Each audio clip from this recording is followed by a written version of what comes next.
Hi, everyone, and welcome to Scent Essence. Today is a rainy, cold day, and I was smelling some of my essential oils, as I like to do. And I thought, why not just make a video of this and bring you along with me, and together we can smell some of the individual notes that you often see in perfumery. And these are just randomly selected from my collection of essential oils. So I'm thinking maybe I'll do a few of these videos and yeah, we can just have fun and smell these individual notes. And I highly recommend this to anyone who is studying perfumery. Maybe you're, self-taught, and you want to teach yourself how to recognize different notes in perfumery, or maybe you're creating blends out of essential oils or any raw materials. Just getting your nose on as many individual notes as you can is so helpful and educational, because if all we ever smell is an already made perfume that is a combination of multiple notes, even if we can pick up certain notes in that perfume, it's always going to be colored by the other notes that are in the perfume that are blending together to create something completely different. So you never really know what a certain note smells like until you smell it individually. And you'll be surprised by how it smells, and how it smells so much different than how it smells in a perfume, because it's not playing with all the other notes in the perfume. So, with all that said, let's get started. And I'm going to start here with oak moss. So, this is 100% pure essential oil. And oak moss is a really common ingredient in perfumery, and one that's been used for a long time, like in a lot of old classic perfumery, and still today. So to me, this smells like, yes, moss and earth. It just smells earthy, like soil. And it has almost like a resinous smell to it, and a slight sweetness, but mostly earthy, right? Like just soil, like damp soil. Okay, so after I describe describe each note to the best of my ability, because it's much harder to describe just one single note than it is to describe a perfume, because in a perfume you just try to pick out each note that you're smelling and you kind of use those notes as the descriptors. But when you're only smelling one note, you have to get much more detailed, and you have to work a little bit harder to think of words that can describe it. So this is part of why I'm doing this, is because I want to get better at describing individual notes. So I'm just going to start with a few words that I can think of, and then I'm going to see what other people say and see if I agree with it. So it says oak moss smells like a rich, earthy, woody scent with hints of damp forest floor. I definitely agree with that. Damp forest floor. That's like the soil that I was thinking of. Oak moss smells earthy, woody, sensual with hints of musk and amber. So, okay, there we go. I was wondering if I was the only one smelling like that resinous facet of it, but it sounds like other people smell that. It reminds them of amber. So that's giving it this slight sweetness. Definitely sensual, very deep, very rich, very complex. So I agree with all those things. And like I said, this is a very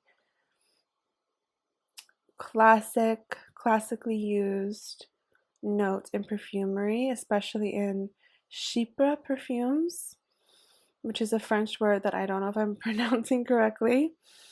But there are different types of perfumes. And Chypre is a perfume that contains a certain set of base notes, like a foundation of notes, and then you can build on top of those. So Chypre perfumes contain oak moss and some other notes. I think patchouli is one of them. Let's see what the other ones are. I'm going to look it up. I can't remember. Okay, it says often featuring bergamot, oak moss, patchouli, and labdanum. And I think, if I'm remembering correctly, the Fenty perfume is like a modern Chypre fragrance. So it's not as often that you'll see Chypre perfumes coming out these days. But that fragrance is actually really beautiful. It's not one that I would wear myself, but it's like a rose Chypre fragrance, and I find it really beautiful. And I love that they came out with a Chypre fragrance because, yeah, you just don't see it as much, and it's beautiful. So that is oak moss. Let's move on to orris root. And orris is the root of an iris flower. To me, it smells sweet like a carrot. It's not the same smell as a carrot, but it's reminiscent of the smell of a carrot, like the sweetness of a carrot. It has a very, to me, like a clean,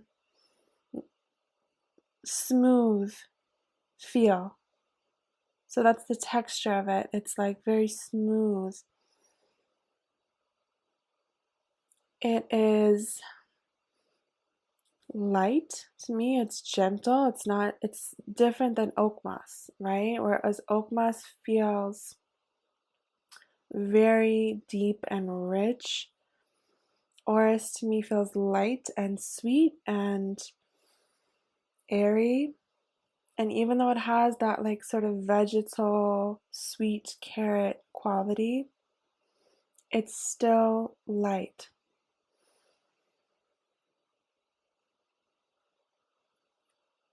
It has a slightly leathery facet, or like suede, maybe. Not in an animalic way. Leather can be very intense and, again, very deep. It's like a light leather. I don't know how to explain it exactly. Yeah. Okay, let's see what it says online. So, orris root smells like a powdery, slightly sweet floral scent with hints of violet. Often described as reminiscent of freshly baked bread. That is interesting. Oh my goodness. Okay, I feel like I get that. I never would have thought of that as a way to describe this. But it's like, that yeasty, like that sweet, yeasty smell of certain kinds of bread. Oh my gosh, I never would have gotten that. That's so interesting. And this is why it's helpful to see how other people might describe something, because then it clicks something in your brain. Wow. Okay, so I definitely agree with how they describe it, except to me, I don't really get the powderiness like a violet. It says hints of violet. I don't get that because I'm very sensitive to powdery scents and powdery florals. It's very clean. You know how powdery scents feel very clean? Um, it does have that quality to me of like cleanliness, but in a different way. So I love it. Now I can't stop smelling bread when I smell this. Oh my God, it smells like yeasty bread. Oh, that's so interesting. Oh my gosh. I love this. I just love smelling things, basically. Okay, so next is tonka bean. Okay, to be honest, you guys, a lot of these are pretty old. I have moved with these a few times. These are a few years old, and some of these I can tell they're losing their potency. So it's not that they smell off or like bad in some way. It's just, it's not as strong. So it's a little bit harder to smell. So this one in particular, the other ones, so far I could smell just fine, but this one I'm struggling to smell. Let's see. Let's put it on. I'm putting some on my palm here to smell.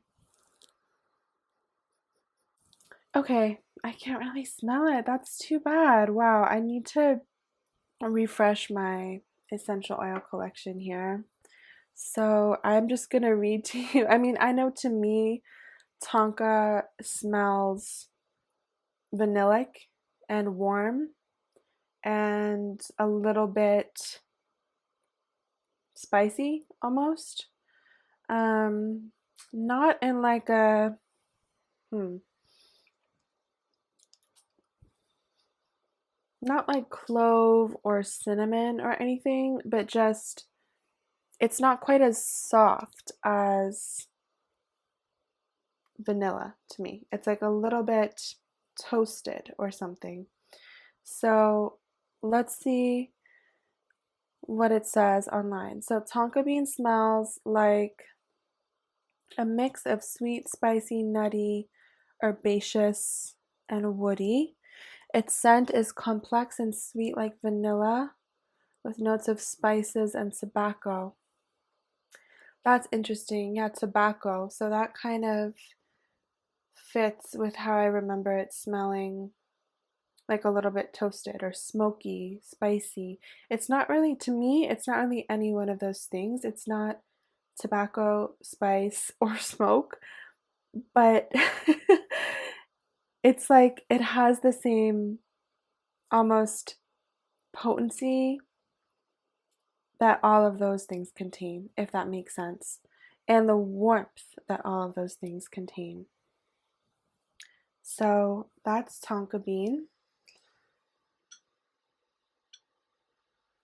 Next is sandalwood.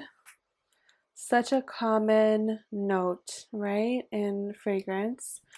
And to me, I am one of those people now. I didn't used to be. I used to just get really creamy, beautiful sandalwood whenever I smelled it. But these days, I sometimes get that, and then I sometimes get almost like a fresh cucumber like sandalwood and not pickle.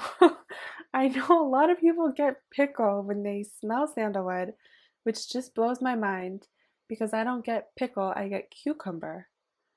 Like pickle to me, like that is, I mean, I love pickles, okay? I love me some pickled juice. Like I love dill pickle. So, nothing against that, but like that is a strong, that's like vinegar. Like I don't get that at all. I get cucumber.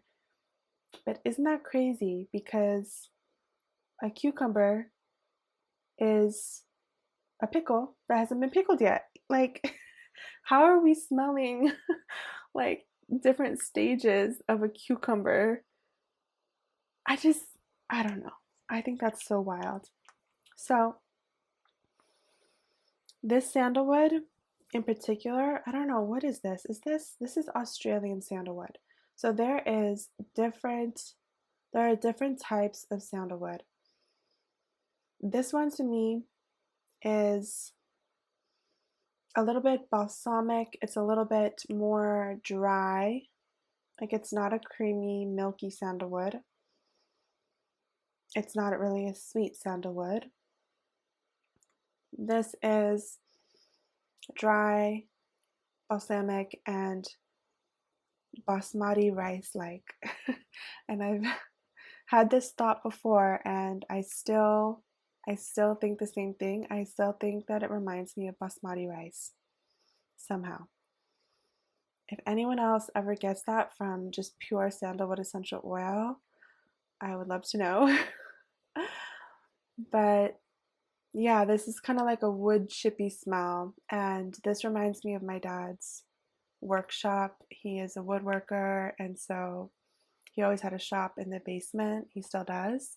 And just growing up, like it kind of brings me back to my childhood of like the smell of wood, basically. And that dry feeling. It's so dry. So this one is definitely not a creamy one, but that might be because of the kind of sandalwood that it is. So that's what I get from this. But just remember, there are so many types and there's so many different, also that's the floor, I don't mind the squeaky floor. um, there are so many different ways that people perceive sandalwood, so just experiment and smell different kinds yourself, but that's just what I'm getting from this particular kind. So let's move on to bergamot. And I have to say I am obsessed with bergamot because I'm obsessed with Earl Grey tea. Oh my god, oh my god. Smelling this is like smelling the essence of Earl Grey tea, like undiluted Earl Grey. It's just pure. Oh, I really love tea. I love the experience of tea and, when it's steeping and just the whole process, all the different steps of it and the different scents you get. First you smell it when it's steeping and then you taste it and it's just like, oh my goodness. So, yeah, if you've ever drunk, if you've ever drunken, oh my lord, if you've ever drunk, I'm gonna go with drunk. Somebody let me know what it is, because right now I don't know which way to say it. If you've ever drunk Earl Grey tea, that's what this is. So it is a citrus, but to me, I just can't really separate the scent association in my mind. Like I smell the citrus, but I also automatically just smell tea.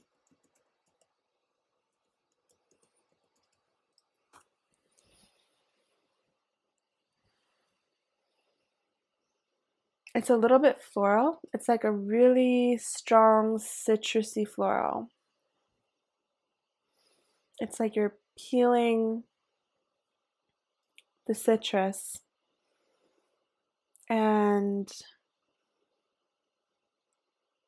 there's just the faintest hint of like a spicy sort of flower in the background.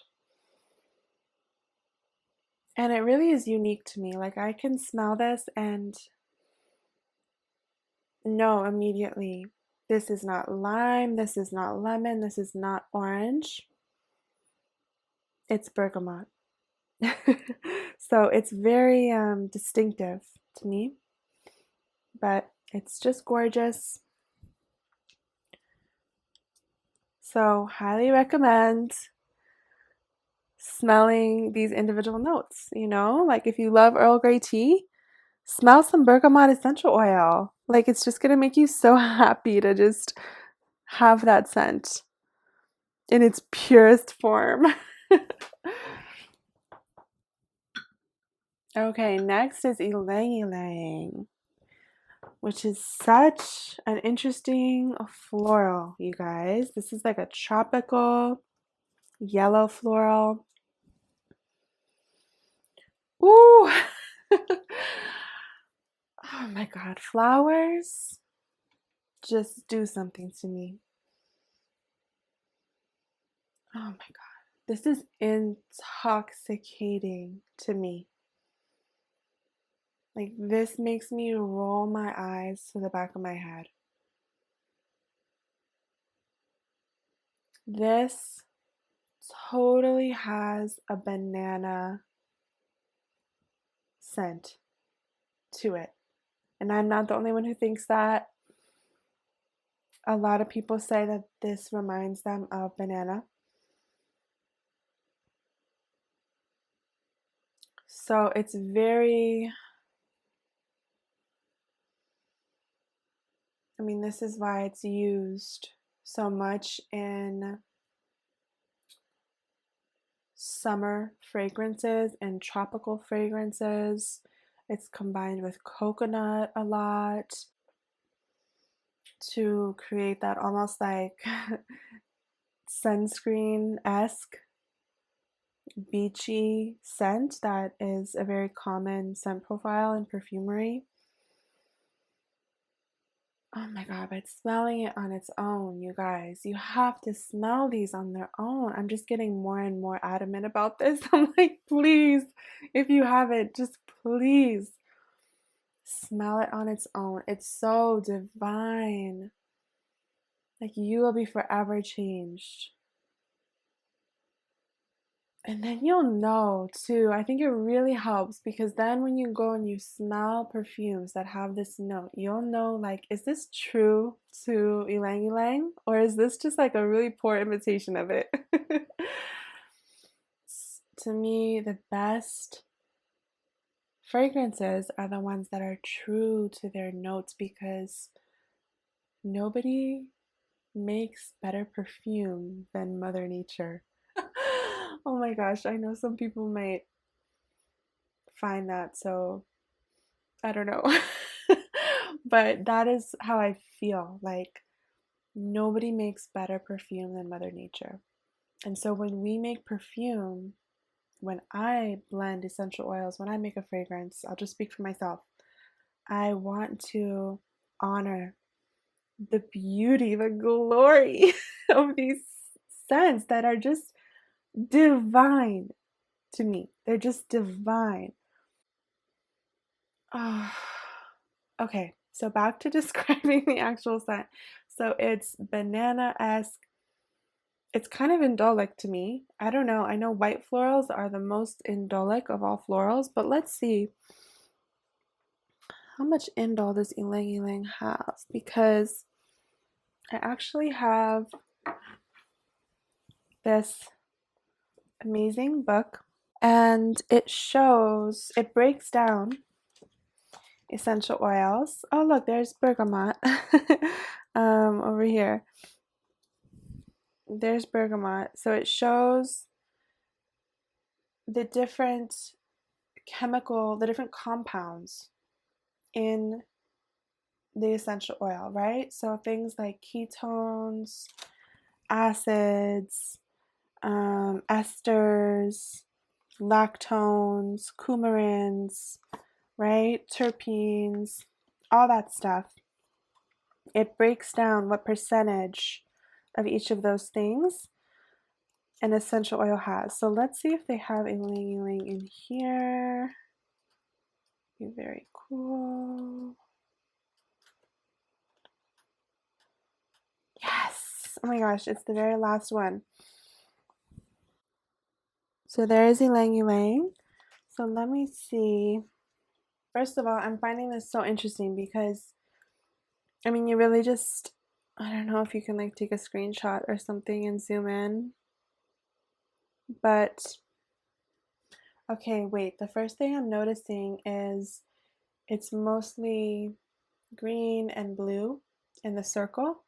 And those colors represent compounds that lend themselves to more balancing or relaxing properties, right?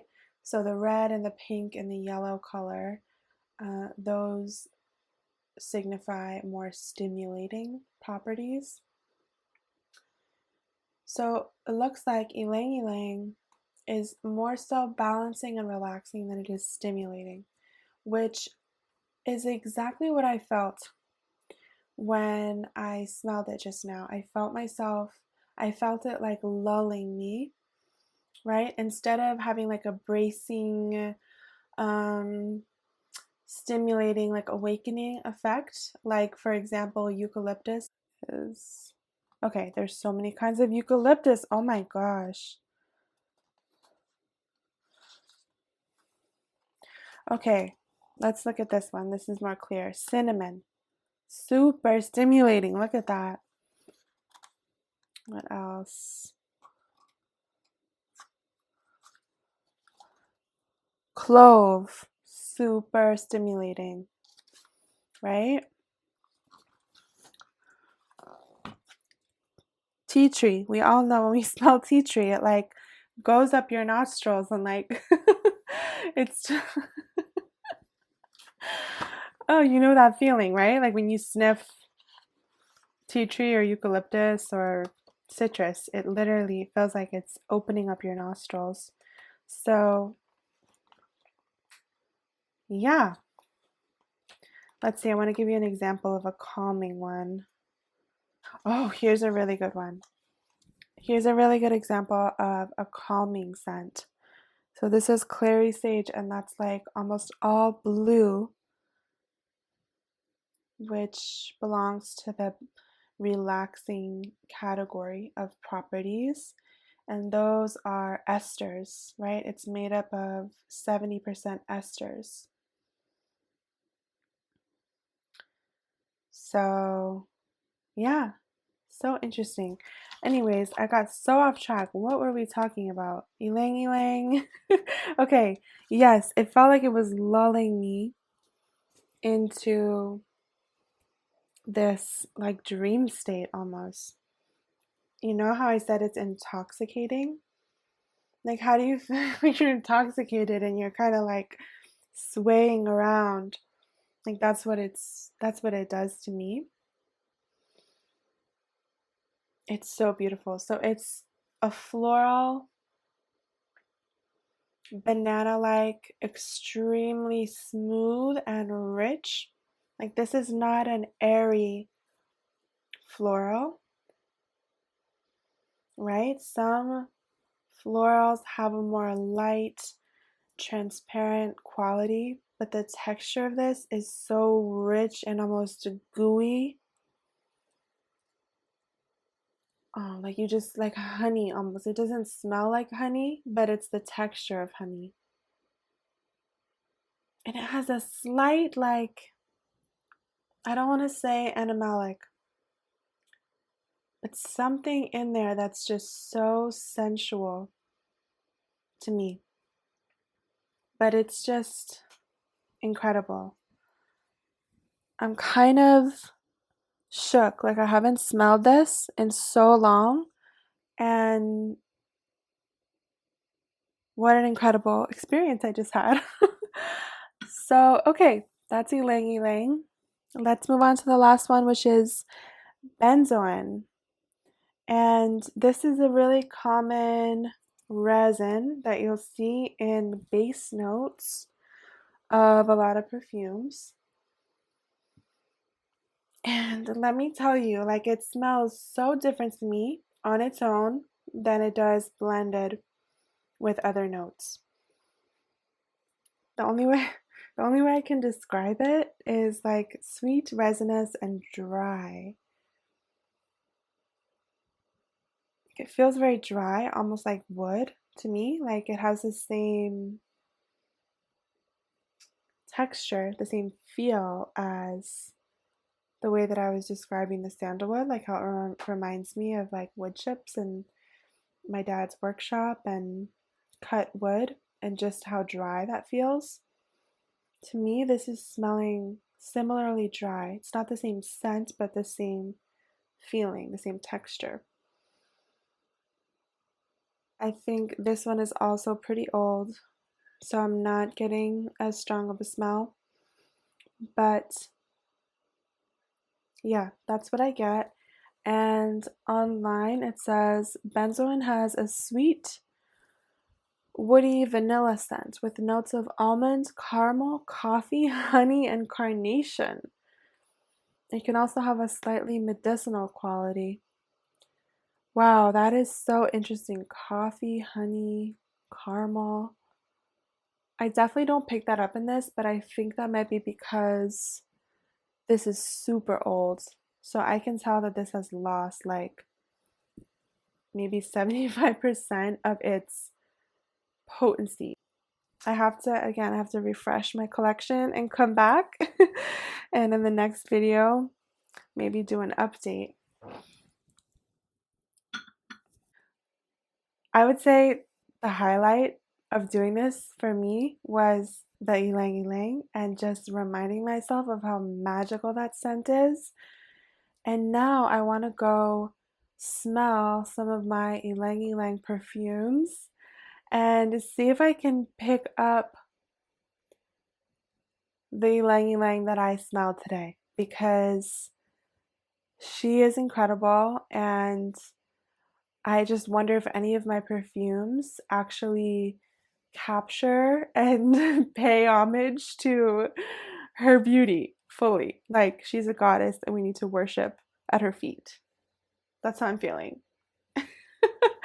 So I'm going to be very upset if the perfumes that have the note of ylang ylang are not worshiping at her feet the way I want them to. I'm just kidding, you guys, but not really. So that is the video for today. I had so much fun. So if you watch this whole video, thank you for hanging out with me. I can't wait to do another one of these and smell some more individual notes with you, and we can just learn and have fun together. So thank you for being here, and I will see you next time. Mwah!